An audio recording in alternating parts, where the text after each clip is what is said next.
পৌরসভার নলবাহিত পানীয় জলে ভাসছে পোকা। ময়লা দুর্গন্ধযুক্ত নোংরা জল সরবরাহিত হচ্ছে পুরুলিয়া পৌরসভার ৭ নম্বর ওয়ার্ডে।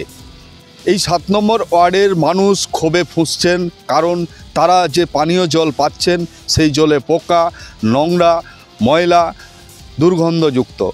দীর্ঘদিন ধরেই তারা পৌরসভার কাছে আবেদন জানিয়ে আসছেন, অথচ পৌরসভা এই পানীয় জলকে পরিশুদ্ধ পানীয় জল দেওয়ার বিষয়ে উদ্যোগ নেয়নি কোনোই। বিষয়টি নিয়ে তারা বারবার আবেদন জানিয়েছেন পৌরসভা কর্তৃপক্ষের কাছে। পৌরসভা কর্তৃপক্ষ খবরটি জানার পরেও তারা কিন্তু কোনো উদ্যোগ নেয়নি, যে কারণেই এলাকাবাসীর ক্ষোভ।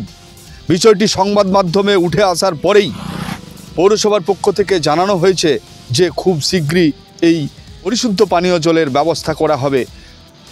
পানীয় জলের যে পাইপলাইন, সেই পাইপলাইন ফেটে যাওয়ায় নর্দমার জল ঢুকছে, তাই এ ধরনের অবস্থা।